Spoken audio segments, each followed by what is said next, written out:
নমস্কার বন্ধুরা, দ্য রসনা কিচেনে আপনাদের সকলকে স্বাগত জানাই। আজকে আমি পাকা আম দিয়ে ম্যাঙ্গো সন্দেশ বানিয়ে দেখাবো। তার জন্য আমি একটা পাকা মিষ্টি গোটা আম নিয়েছি।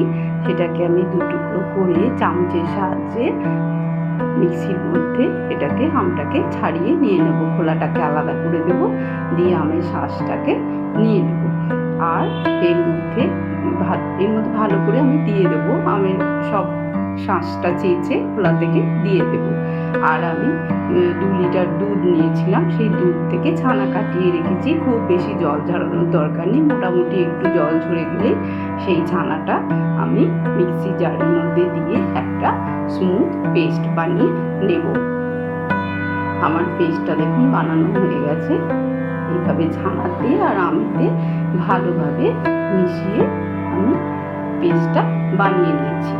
এবার আমি একটা কড়াতে, আর এইরকম থিকনেসটা এরকম হবে। এবার আমি একটা কড়ায় 1 কাপ জল দিয়ে দেব। জলটা একটু গরম হতে দেব। যখন জলটা উষ্ণ গরম হয়ে যাবে তখন এর মধ্যে আমি 1 কাপ গুঁড়ো দুধ দিয়ে দেব। দিয়ে গুঁড়ো দুধটাকে ভালো করে জলের সাথে মিশিয়ে নেব। গরম জলে যেন একটু ডেলা ডেলা না থাকে, ভালোভাবে মেশাবো। আর দেবো ওই কাপেরই 1/2 কাপ চিনি। মিষ্টিটা আপনি আপনার পরিমাণ মতো দেবেন, কিন্তু 1/2 কাপ দিলে মোটামুটি সন্দেশের মিষ্টিটা ঠিকঠাকই হবে।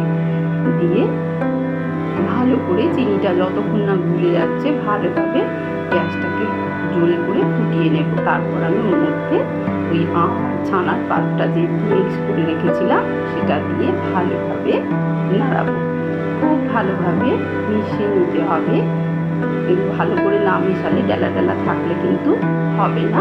এইভাবে দেখুন ভালো করে আস্তে আস্তে মিশিয়ে নেবেন। আমার ভিডিওটা যদি ভালো লাগে লাইক করবেন, কমেন্ট করবেন, শেয়ার করবেন, আর চ্যানেলটাকে সাবস্ক্রাইব করে প্লিজ আমার পাশে থাকবেন।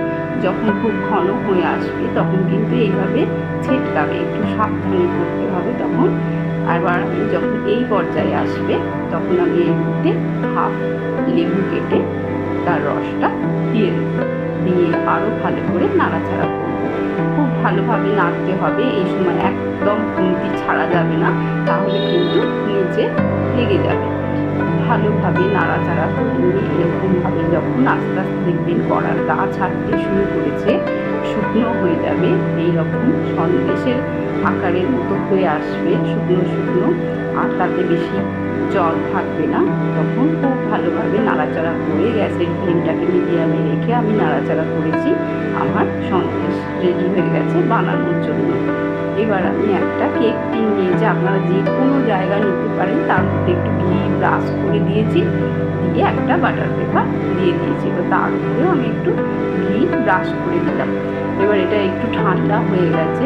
সন্দেশের বানানোর জন্য যেটা রেখেছিলাম একটু ঠান্ডা হয়ে গেছে, সেটা আমি এই কেক টিনের মধ্যে হাতে করে চেপে চেপে দিয়ে দেব। দিয়ে ভালো করে একটা সোজা প্লেন ফ্ল্যাট যে কোনো জিনিস দিয়ে এইভাবে প্লেন করে দেবেন উপরটা। দিয়ে এটাকে আমি ফ্রিজের মধ্যে 1/2 ঘন্টা রেখে দিয়েছিলাম। দেখুন 1/2 ঘন্টা পরে আমি বের করেছি। একটা ছুরির সাহায্যে ধারগুলো কেটে দিলাম। দিয়ে আমি এটাকে ডিশের ওপরে উল্টে দেব। এই ম্যাঙ্গো সন্দেশটা বাড়িতে তৈরি করেছেন, খেলে কেউ বুঝতেই পারবে না, এত সুন্দর খেতে হবে। আপনারা যদি আমার ভিডিওটা ফেসবুক থেকে দেখেন তাহলে আমার পেজটাকে অবশ্যই ফলো করে দেবেন আর ভিডিওটাকে লাইক করবেন। এবার আমি এই সাইজে বড় বড় করে কেটে নিলাম সন্দেশগুলো। আপনারা আপনাদের ইচ্ছার মতো কাটতে পারেন। এবার ওপরে আমি একটা করে কাজু বাদাম বসিয়ে সাজিয়ে দিলাম। দেখুন কত সুন্দর দেখতে হয়েছে, আর খেতেও খুব সুন্দর হবে। আপনারা বানিয়ে খাবেন। সকলে খুব ভালো থাকবেন। ধন্যবাদ।